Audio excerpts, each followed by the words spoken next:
comme loin d'eux, car il a insulté l'armée du Dieu vivant. La version anglaise a dit, il a dévié l'armée du Dieu vivant, défié l'armée du Dieu vivant. David dit encore, l'Éternel qui m'a délivré de la griffe du lion et de la patte de l'ours, me délivrera aussi de la main de ce Philistin. Et Saül dit à David, va et que l'Éternel soit avec toi. Je vous ai déjà dit, ok, eux-mêmes ils sont des brebis, mais ils sont formés. Ils sont élevés et formés par Dieu pour la vie des autres brebis, les bergers. Donc, les bergers ne sont pas là pour rechercher les offrandes, les sacrifices, les dons. Donc, quand on est berger, ce qui te concerne, c'est la vie des brebis.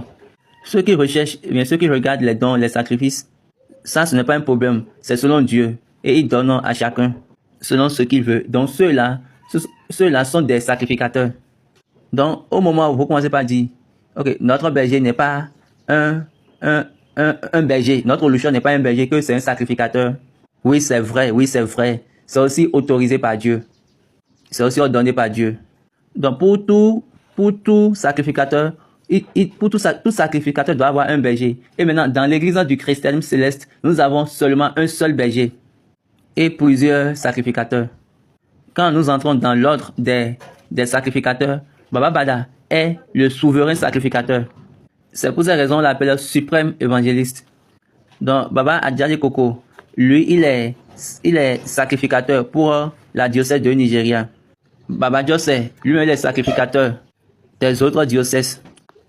Quand nous prenons Baba Agba aussi, lui, il est la tête des sacrificateurs de la francophonie, ou bien des francophones.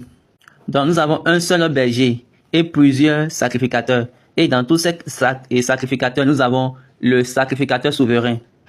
Maintenant, en dessous de ces sacrificateurs régionaux, nous avons 17 à 26 évangélistes. Seigneur évangile du moins. Et après cela, nous avons les évangélistes et nous avons les assistants évangélistes. Ça, c'est à l'époque du papa. Maintenant, au temps du papa, je sais pas.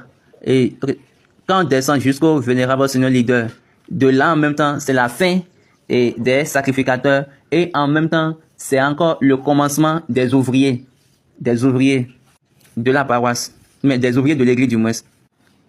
Soit nous pouvons encore les appeler les clergés.